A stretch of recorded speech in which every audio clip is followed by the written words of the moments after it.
الوقوف هذا كيخلي على أن بجوج ديال اللاعبين اللي كيكونوا في المقدمة كينسحبوا من الحالة الدفاعية ولا كيراقبوا داك اللاعب ديال خط الوسط الدفاعي. السلام عليكم أصدقاء، مرحبا بكم في فيديو جديد على قناتكم تكتيك بالدارجة. كيتجدد الموعد ديالنا باش نتكلموا على الخصم ديال المنتخب المغربي اللي غيكون هو الرأس الأخضر في مباراة ودية. بطبيعة الحال ما غنديروش شي تحليل هذا الخصم هذا نظرا للقيمة ديال المباراة، ولكن اللي خصنا نعرفو هي شنو هي الاستفادة اللي غنستافدو من هذه المباراة الودية. فالإخوة إذا لاحظتوا بلي الخدمة قلالة هاد الأيام فقط كنوجد واحد السلسلة إن شاء الله غتكون في هاد الصيف هذا. غنبقى نحط كل نهار فيديو مع العشرة، ولكن باقي ما عرفتش البرمجة اللي غندير بحكم كاين كاس أفريقيا لرقم 23 سنة وتا هو خصنا نواكبو. وهاد السلسلة هادي غتكون عندها علاقة بمواضيع مفتوحة بحال مثلا بيب غوارديولا، برايتون، كذلك المنتخب المغربي بحال هكذا. فبلا ما نطول عليكم نبداو على بركة الله في الموضوع ديالنا. فشحال ما شفنا المنتخب ديالنا مع شي منتخب افريقي، ولفنا البرتغال ولفنا بلجيكا والبرازيل الى اخره. اليوم غنتلاقاو مع الراس الاخضر، منتخب اللي محترم مزيان، منتخب غنتكلموا عليه شويه وغنتكلموا شنو هي الافاده اللي غنستافدوا من هذه المباراه هذه. فاذا بدينا بهذه اللقطه هذه فين كان الراس الاخضر في المرحله ديال البناء. هذه المباراه هذه ضد المنتخب البحريني كانت هذه في شهر 9.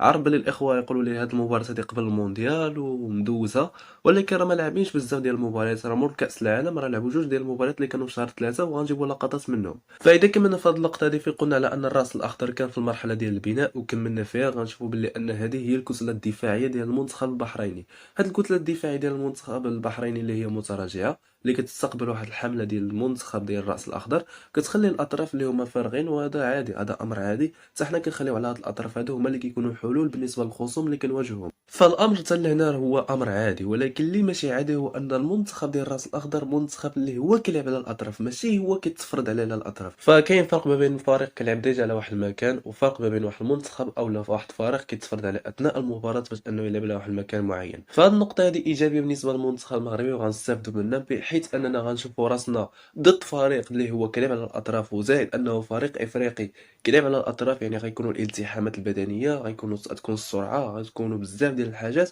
غنشوفوا راسنا كيفاش غنتعاملوا مع هاد النوع ديال الفرق، وهذه بحد ذاتها استفاده المنظومه الدفاعيه ديال المنتخب المغربي خصوصا في افريقيا. نشوفوا بعض اللقطات اللي هما خاصين بالنقطه هذه كيف قلت ديال الاطراف. هنا مثلا من تصفيه كاس افريقيا، هذه هي اخر مباراه اللي كانوا لعبوا فيها، كانوا انتصروا فيها.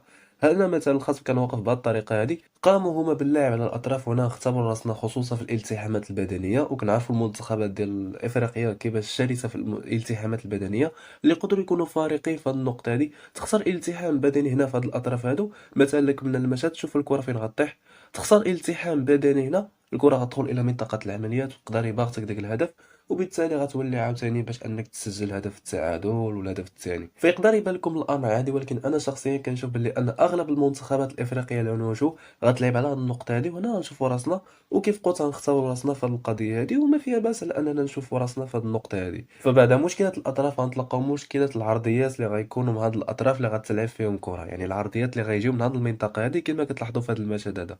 فضروري على ان الراس الاخضر ما يقوم بهاد العرضيات لا سواء من الجهه اليمنى ولا سواء في الجهه اليسرى، فبالتالي غنشوفوا راسنا في الالتحامات الهوائيه ضد المنتخبات اللي هي افريقيه.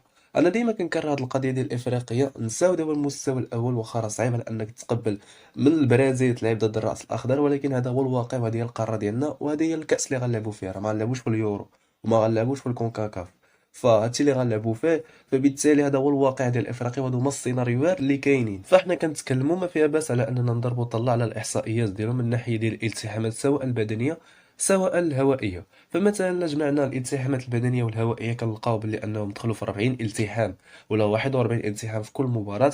هاد الاحصائيات عندهم علاقه بالاقصائيات ديال كاس افريقيا، لعبوا 4 ديال المباريات ودخلوا في 40 التحام كل مباراه، ربحوا منها 52%، معدل اكثر من النصف. يعني راهم مزيانين في الالتحامات البدنيه سواء الهوائيه سواء البدنيه. واذا تكلمنا كذلك على الالتحامات الهوائيه هي اللي فيها 11.5، دخلوا في 12 التحام في كل مباراه ولا 11 التحام في كل مباراه. بطبيعه الحال هاد الربعه اللي كنتكلموا عليهم ربحوا منها 59%. وبطبيعه الحال كنذكروا بلي انهم كانوا لاعبين ضد منتخبات افريقيا اللي حتى هي مزيانه في الالتحامات البدنيه والهوائيه. فنحن مطالبون باش اننا نديروا الاستحواذ ونديروا الاداء الى اخره، وعندنا ما نعنيو البلوك ديالنا ضد المنتخبات اللي حنا غنديروا عليها الاداء.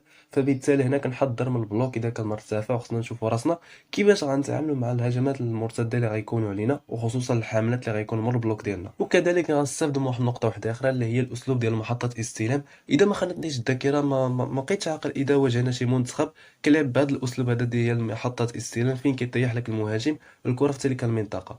فهاد الاسلوب هذا استخدموا الراس الاخضر ضد المنتخب المغربي، واغلبيه ديال المنتخبات الافريقيه كتستخدم هذا الاسلوب هذا. فبالتالي هنا غنشوفوا المنظومه الدفاعيه ديالنا ضد هذا الاسلوب هذا، وغنشوفوا واش غنربحوا داك الالتحام الهوائي، ولا واش غنربحوا ديك الكرات الساقطه اللي غيكونوا في تلك المنطقه، واش غنسترجعوها ولا غيشكلوا علينا خطوره. هادشي كامل الجواب ديالو غيكون في المباراه ان شاء الله، ولكن حنا كنذكروا الامور اللي نقدروا على اننا نستافدوا منها في هذه الوديه هذه ديال الراس الاخضر.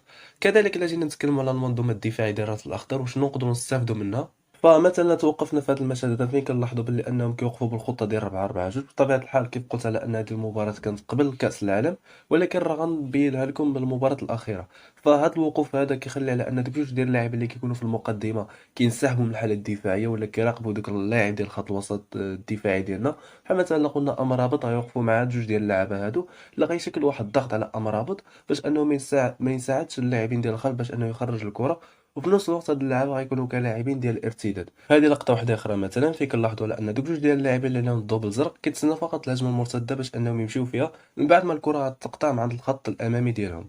فنبين لكم بعد هذا الامر هذا باللي تعاود في التطفيفه الاخرانيه. مثلا كيف كتلاحظوا في هذا المشهد هذا ولا في هذه الصوره هذه اللي هي خاصه بمعدل الوقوف ديالهم في المباراه الاخيره، كتلاحظوا باللي ان دوك جوج ديال اللاعبين كيبقاو الفوق. فهاد القضيه هذه كتشكل خطر على المنتخب المغربي. بحال مثلا تبعنا هذا المشهد هذا فين كنلاحظوا على ان هذاك اللاعب شاد الكره، وهذاك اللاعب من اللاعبين اللي كيبقاو الفوق. بالتالي هنا كما كنلاحظوا انطلق في واحد التحول هجومي سريع، ها هو شد الكره. هنا الزميل ديالو اللي كيبقى حتى هو الفوق طلب له الكره وراء دوك اللاعبين ديال قلوب الدفاع ديال المنتخب البحريني. وكيف كتلاحظوا حصلنا على هذه الصوره هذه ولا هجمه مرتده بالنسبه للمنتخب ديال الراس الاخضر. كذلك هذه لقطه واحده اخرى فين كنشوفوا على نفس الامور كتعاود. فبالتالي هذه القضيه هذه نقدروا على اننا نطيحوا فيها، وغنشوفوا التعامل ديال المنتخب المغربي مع هذه القضيه هذه، لان حنا غنديروا الاستحواذ وهما غيشنوا علينا هجمات مرتده، واغلبيه ديال المنتخبات الافريقيه غتلعب على لي كونتر باش نكونوا واضحين.